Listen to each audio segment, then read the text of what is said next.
আসসালামু আলাইকুম, সবাই কেমন আছেন? আমি আলহামদুলিল্লাহ অনেক ভালো আছি।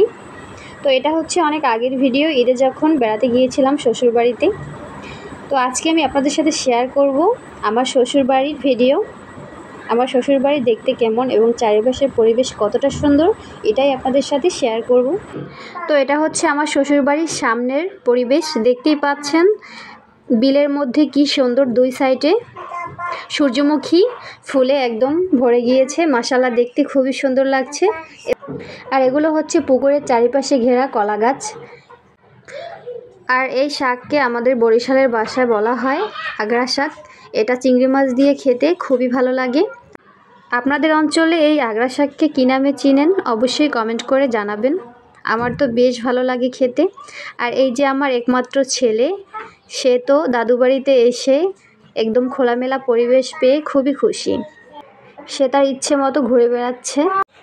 আর এটা হচ্ছে বাড়ির সামনের পুকুর। এখন যেহেতু শুকনার দিন, এজন্য পুকুরের পানিটা অনেকটাই শুকিয়ে গিয়েছে। আর এই পুকুরটাতে সবসময় মাছ জিয়ানো থাকে, এখনও আছে অল্প কিছু। তো দেখতেই পাচ্ছেন একদম পুকুরের চারিপাশে ঘেরা কলা গাছ। এই কলা গাছের কলাগুলো খেতে খুবই দারুণ লাগে, খুবই মিষ্টি। আর এটা হচ্ছে বাড়িতে ঢোকার রাস্তা। তো আমি এখন হাঁটতে হাঁটতে আর কথা বলতে বলতে বাড়ির দিকটাতে যাচ্ছি। আর এই যে দেখতে পাচ্ছেন, এটাও একটি বাড়ির সামনের পুকুর। এটার পানি একদমই শুকিয়ে গিয়েছে, দেখতেই পাচ্ছেন মাটিগুলো কিভাবে একদম ফেটে ফেটে গিয়েছে। তো আমি বাড়ির মধ্যে যাচ্ছি, আপনাদেরকে দেখাবো। এটা হচ্ছে লাউ শাকের ঝাড়। এই লাউ শাকগুলো আমরা এসে খেয়েছি, খুবই মজা লাগে খেতে। একদমই কোনো ধরনের সার ছাড়া সাধারণভাবে হওয়া, এজন্যই গ্রামের সব কিছুই ভালো লাগে। আর এই যে দেখতে পাচ্ছেন বাড়ির সামনেই আম গাছ। আম গাছে নতুন নতুন আম ধরেছে, দেখতেই পাচ্ছেন এই যে। আর এটা হচ্ছে বাড়ির সামনেই নারকেল গাছ, দেখতেই পাচ্ছেন কি সুন্দর মাশাআল্লাহ নারকেল হয়েছে। আর এটা হচ্ছে আমাদের গরুর ঘর। তো আমি এখন যাচ্ছি গরু ঘরের দিকে, দেখি গরুগুলো কি করছে। তো দেখতেই পাচ্ছেন এখানে দুইটা গরু আছে। তো আরও গরু আছে, সেগুলো এখন বিলে বাঁধা। এখন এখানে মাত্র দুইটি আছে। তো দেখতেই পাচ্ছেন গরুগুলো মাশাআল্লাহ কত সুন্দর, এখন তারা খাবার খাচ্ছে। তো এখন আমি চলে যাচ্ছি বাড়ির ভিতরে। তো এটা হচ্ছে বাড়ির একদম সামনে।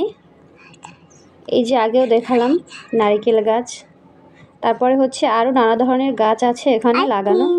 এটা হচ্ছে কমলা গাছ। আর এটা হচ্ছে মালটা গাছ। এই যে মালটা গাছে দেখতে পাচ্ছেন কি সুন্দর মাশাআল্লাহ মালটাও ধরেছে। আর এটা হচ্ছে বাড়ির একদমই সামনে কলা গাছ। তো এটা হচ্ছে আমাদের কবুতরের ঘর। এর মধ্যে প্রায় অনেকগুলো কবুতর আছে এবং বাচ্চাও হয়েছে। তো এই যে দেখতেই পাচ্ছেন মাশাআল্লাহ কি সুন্দর কবুতরগুলো বসে আছে। আর এগুলো হচ্ছে একদম বাড়ির উঠানের সামনে আম গাছ। কি সুন্দর মাশাআল্লাহ আম হয়েছে, দেখতেই পাচ্ছেন। এই গাছের আমগুলো খেতে খুবই দারুণ লাগে। আমি কিন্তু এসে খেয়েও ফেলেছি ইতিমধ্যে, খুবই ভালো লাগে খেতে। আর গাছ থেকে নিজের হাতে আম পেড়ে খাওয়ার মজা তো আলাদাই। এটা হচ্ছে বাড়ির উঠান। তো আমি এখন চলে যাচ্ছি বাড়ির পিছনের দিকে। তো এটা হচ্ছে মাটির চুলা, এখানেই রান্না করা হয় গরমের দিনে। আর এখন আমি চলে যাচ্ছি বাড়ির পিছনের পুকুরটার সামনে। এটা হচ্ছে পিছনের পুকুর, এখানেই আমরা গোসল করি গ্রামে আসলে। তো আমি এখন চলে যাচ্ছি পুকুর পাড়ে।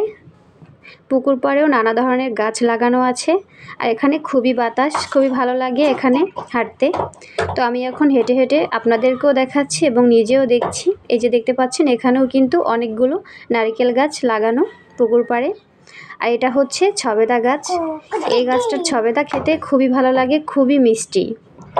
তো পুকুরের চারিপাশটাই একদম নানা ধরনের গাছে ঘেরা, এখানে আসলে খুবই ভালো লাগে। ওদিকটাতেও একদম বিশাল বড় বাগান, পুরো গাছগাছালিতে একদম ঘেরা। মাঝে মধ্যে যাওয়া হয়, তো আমি আপনাদেরকে একটু দূর থেকে দেখিয়ে দিলাম। পুরো চারিপাশে একদম গাছ দিয়ে ঘেরা। তো আমি এখন চলে যাচ্ছি বাড়ির ভিতরে। তো আমরা কালকেই চলে যাব ঢাকাতে, এজন্য এখানে কলা নিয়ে যাব, সেজন্য গাছ থেকে কলা কেটে কষ ঝরানোর জন্য রেখে দিয়েছি। আর এই যে আমার ছেলে তার মনের ইচ্ছা মতো ঘুরে বেড়াচ্ছে। তো বাড়ির চারিপাশের কম বেশি সব কিছুই আপনাদেরকে দেখিয়ে দিলাম আজকে। তো এই যে আরেকটা ক্লিপ নিলাম, সূর্যমুখী ফুলের, দেখতেই পাচ্ছেন মাশাআল্লাহ কতটা সুন্দর লাগছে।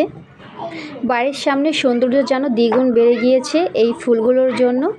তো আজকের ভিডিও এ পর্যন্তই। আশা করছি ভিডিওটি আপনাদের কাছে ভালো লেগেছে।